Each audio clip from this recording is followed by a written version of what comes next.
안녕하세요. 저는 수도권에 사는 결혼 1년이 되어가는 새댁입니다. 오늘은 나이만 어린 막장형님 얘기를 풀어놓고 싶어 이렇게 사연을 보내봤답니다. 남편은 형과 2살 차이 나는 여동생이 있습니다. 시댁에 갈 때마다 시부모님과 아가씨는 참 좋은데 아주버님과 형님 때문에 빈정상할 일이 제법 많았답니다. 저희는 회사에서 만난 33살 동갑부부이고 결혼할 때도 양가 지원 안 받고 저희끼리 조촐하게 예물 예단 없이 소박하게 결혼식 치르고 집도 저희 둘이서 모은 돈으로 작은 아파트 전세 구해서 살고 있어요. 시댁도 친정도 같은 지역에 1시간 내에 걸리는 거리라 부담 없이 찾아가 뵙고 놀다 오고 있어요. 저희에게 바라는 것도 별로 없으시고 시댁 가면 어머님이 차려주시는 저녁 먹고 전 설거지만 할 정도로 시집살이 같은 거 안 시키세요. 설거지도 요리할 때 나오는 설거지는 어머님이 대강 치워주시기 때문에 크게 어렵지도 않고 얻어먹은 사람이 설거지 정도는 해야 한다는 마음에 전혀 기분 나쁜 거 없이 즐겁게 하고 온답니다. 아가씨는 다른 지역에 취직해 일하고 있기 때문에 부딪힌 적이 별로 없어요. 이번 어버이날에도 평일이라 못 온다며 저희 편한 대로 부모님 모시고 식사하라고 아예 미리 빠졌었고 추석에도 당직이라고 얼굴만 비추고 가서 별로 부대껴본 일이 없네요. 그래도 만나면 인사 잘하고 잘 지내는 편입니다. 큰형은 남편보다 5살이 더 많은데 9살 어린 여자와 결혼을 했어요. 2년 전에 결혼했고 그때는 시부모님이 결혼자금을 1억 5천 보태주셨다고 했어요. 저희에겐 그렇게 보태주지 못하는 것을 미안해하셨지만 저희 친정도 그리 보태줄 돈이 있는 것도 아니고 여태까지 키워주신 것만으로도 감사하다는 마음이 있었기 때문에 괜찮다고 말씀드리고 저희 돈으로 잘 꾸려보겠다고 알뜰 살뜰 아껴서 결혼 생활을 시작했습니다. 큰형님은 저와 남편보다 4살이 어려요. 이런 동서 사이는 서로 조심해야 하잖아요. 근데 자꾸 반말을 하며 선을 넘어서 한번 들이받으려고 마음의 준비를 하던 참이에요. 처음에는 좀 긴가민가 했어요. 형님 목소리가 좀 작기도 하고 저도 시댁에서 지내기가 어색하고 긴장돼서 누구 말투를 신경 쓰고 듣고 있기가 어렵더라고요. 몇 번의 만남이 있고 나서야 이 사람이 나를 만만히 보고 있구나 하는 게 느껴졌어요. 처음에는 요자를 얼버무리는 정도였어요. 동서, 이리 좀 와요. 동서, 이것 좀 저기에 놔줘요. 이렇게 언뜻 들어서는 모르게 끝에 요자만 들리는 듯 마는 듯 작게 말하더라고요.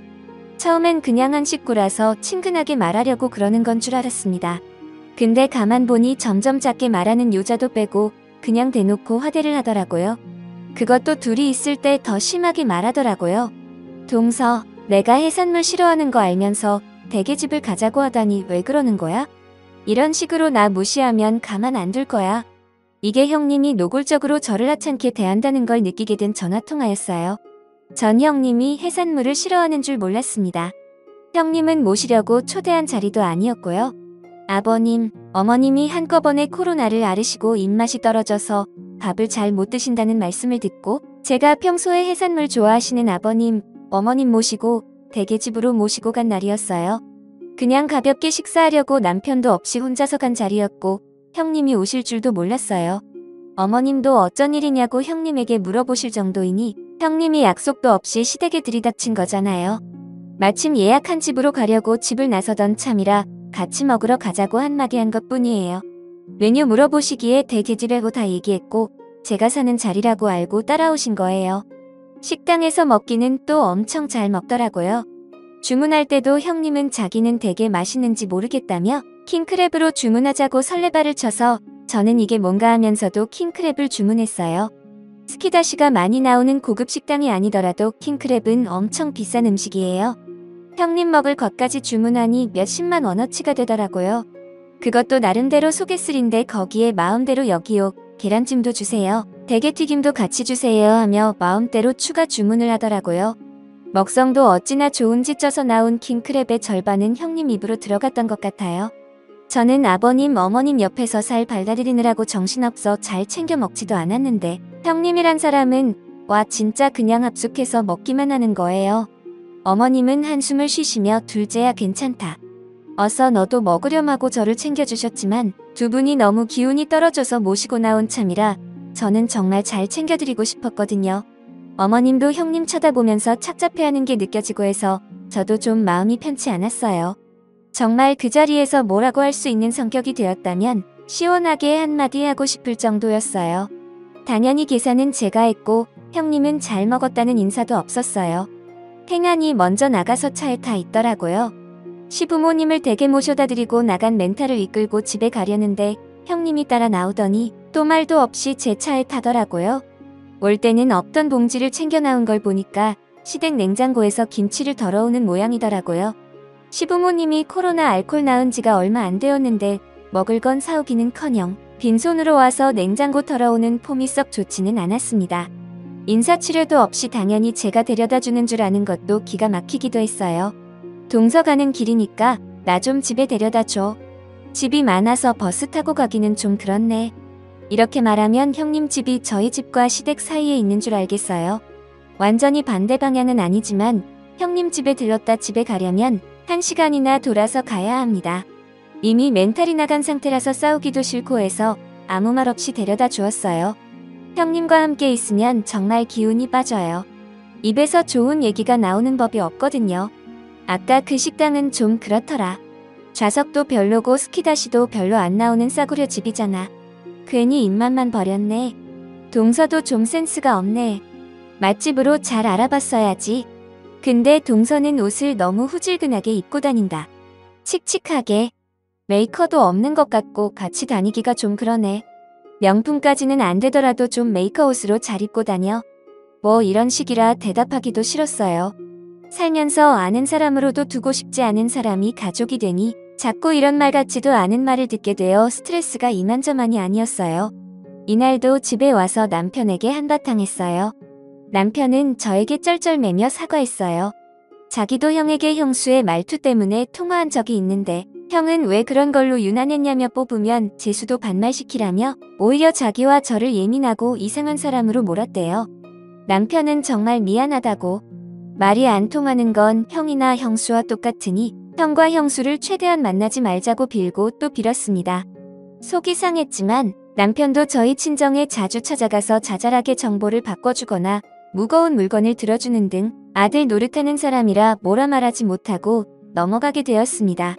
그러고 나서 형님한테 저런 말도 안 되는 전화가 온 거예요. 혼자 킹크랩을 반이나 처먹고 나서 말도 없이 해산물 식당으로 데려갔네 뭐네 하며 소리소리를 지르더라고요. 아니 형님 그건 제가 시부모님 대접하려고 집 나섰는데 형님이 연락 없이 오신 거라 그런 거잖아요. 아니 내가 연락 없이 갔다고 타박하는 거야 감히? 윗사람이 혼내면 나 죽었어 하고 가만히 있어야지 어디서 말대꾸야? 이런 전화를 받고 저는 속병이 나서 남편에게 또 화를 낼 수밖에 없었습니다. 우리가 피하면 뭐하냐고 이렇게 전화로도 괴롭히는데 스트레스 받아서 살 수가 없다고 남편에게 소리소리를 지르면서 화를 냈습니다. 남편 잘못은 아니지만 남편이 아니었으면 겪지 않았을 일이니까요. 저희는 시부모님께 이 일을 말씀드리고 형님 댁과 인연을 끊겠다고 말씀드리려고 마음을 먹었습니다. 시부모님도 기가 약하신 분들이라 형님과의 일을 중지해 주실 거라고 기대하지 않았거든요. 명절이건 시부모님 행사건 형님이 오는 날은 시댁에 안 가겠다고 말씀드리고 있어요. 형님과 아주버님 전화도 다 차단하고 남처럼 살 거라고요.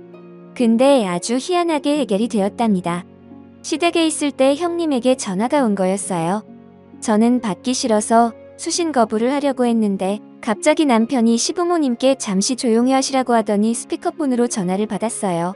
동서 왜 이렇게 전화를 늦게 받아? 윗사람이 전화하면 3번 울리기 전에 제각제각 받아야지. 버릇없이 이게 뭐야. 아버님 어머님은 이렇게 노골적으로 저를 함부로 대하는 형님 모습에 놀라신 눈치였어요. 그동안 두 분 있는 곳에서는 형님이 말을 좀 조심했었거든요. 다음 이어지는 말은 더 가관이었어요. 땡땡이가 다음 주말에 결혼할 남자친구 데려온다는데 남자친구 나이가 많다며? 참기에도 야가 빠졌네. 지네 집에 돈이 없으니 늙은 남자한테 돈 보고 집 가나봐. 근데 노인네들 뭐 모아놓은 것도 없을 텐데 딸 자식신이 보낸다고 우리한테 손 벌리는 거 아닌가 몰라. 우린 돈 내놓을 생각 없으니 동서도 행동 똑바로 해. 괜히 알량방귀 뀌느라 돈 보태서 우리만 난처하게 하지 말고. 그리고 노인네들 죽으면 그 아파트는 우리 거니까 혹시라도 눈독 들이지 마. 안 그래도 얼마 없는 유산 형제끼리 싸우면서 갈라봐야 얼마나 되겠어. 우리가 장남이니 우리 앞으로 돌아가시기 전에 미리 명에 옮겨달라고 할 테니 동서도 허물 켜지 말라고 미리 얘기해 두는 거야. 하!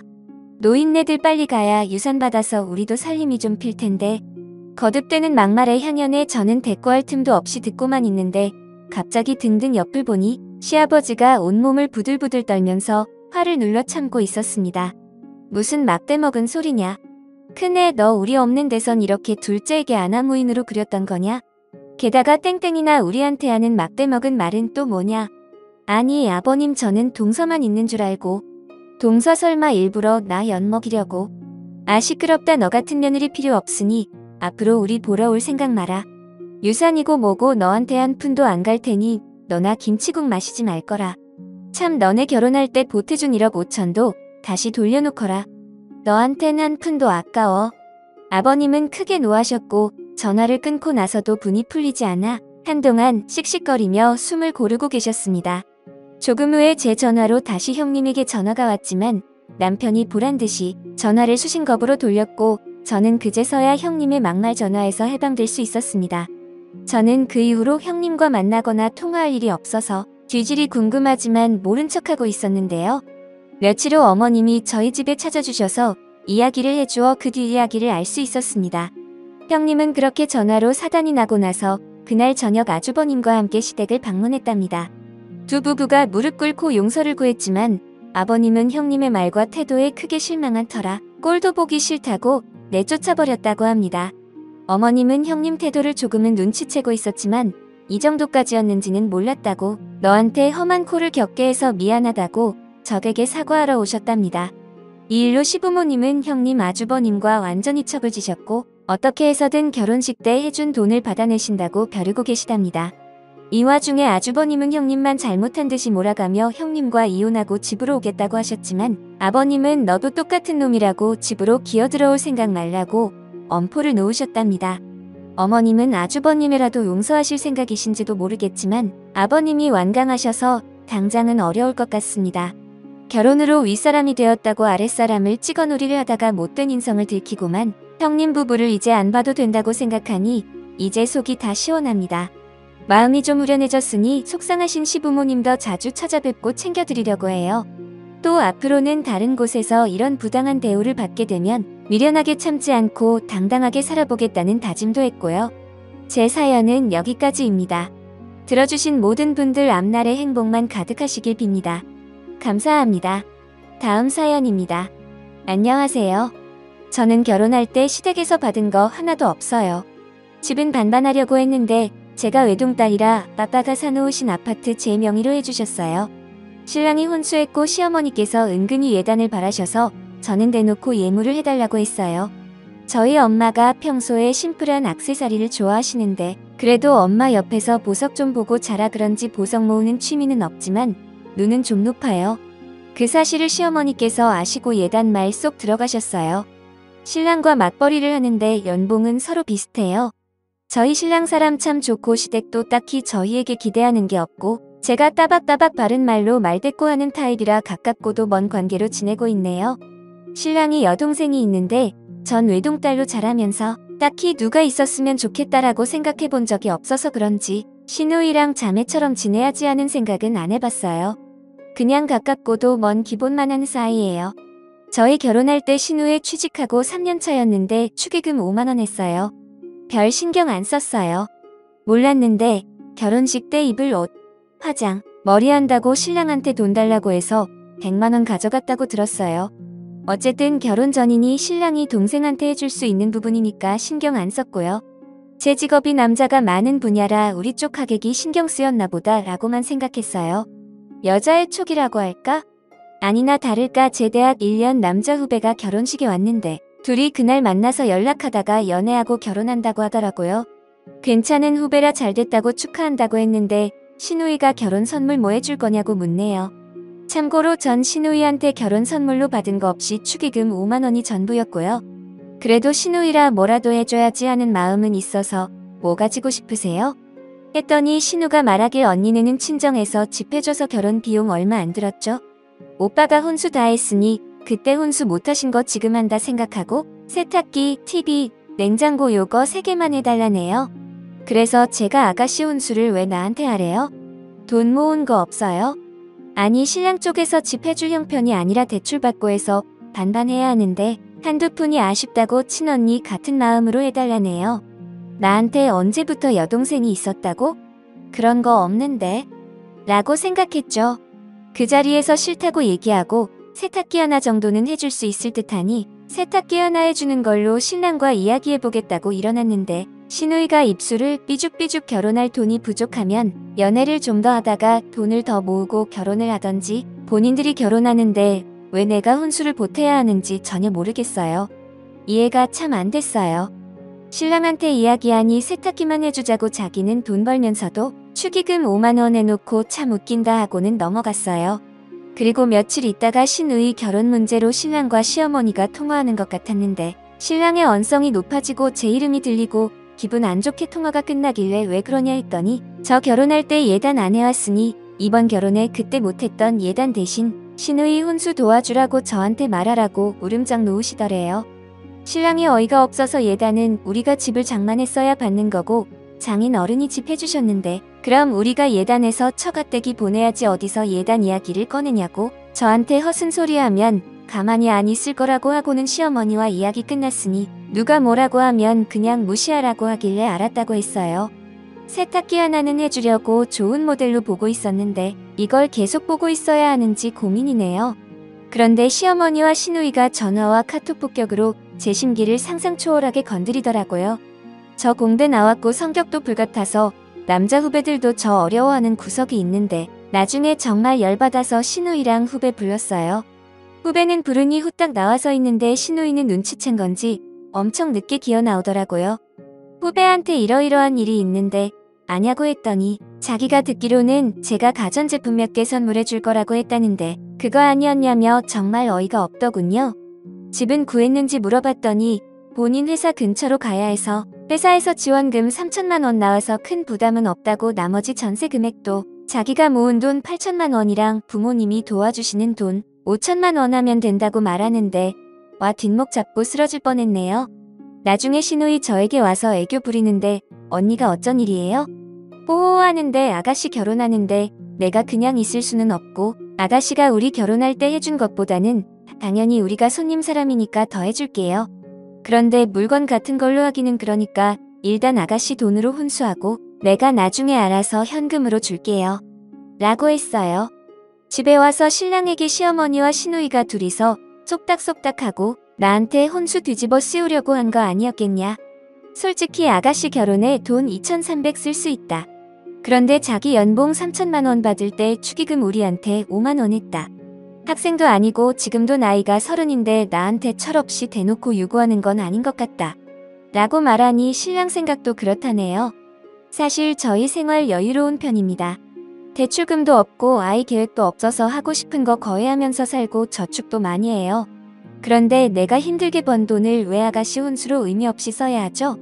그것도 강요에 의해서? 아무튼 결혼식은 다가왔고 그 사이사이 신우는 줄기차게 혼수로 장만한 가전제품들 금액까지 캡처해서 계속 보내왔어요. 저는 그냥 이쁘네요. 잘 샀어요 했고요. 지난주 결혼식 날 봉투 2개를 준비했습니다. 한 봉투에 5만 원씩 넣고 신랑 이름 제 이름 써서 후배 내 하나 신부 측 하나 넣어줬어요. 본인이 낸 것보다 양쪽으로 5만 원씩 전할 만큼 한 것 같아요. 저희 부모님은 미리 추석 전부터 2주간 친구분들과 해외여행 계획이 잡혀 있으셔서 사정에 양해를 구하셨고 아가씨 축의금 드리라고 50만 원 주셨어요. 이건 어른들께서 하시는 거니까 그대로 시부모님께 드렸고요. 내일 시누이가 신행해서 오는 날인데 난리가 나겠죠. 이미 시어머니는 난리 나셔서 신랑이랑 며칠째 싸우고 있네요. 왜 돈 10만 원 무시하냐고 했네요. 애초에 무리한 강요를 하지 않았다면 세탁기 하나는 아주 좋은 걸로 해줬을 텐데 안타깝네요. 오늘의 사연 들어주셔서 감사합니다. 재미있게 시청하셨다면 구독, 좋아요 부탁드립니다.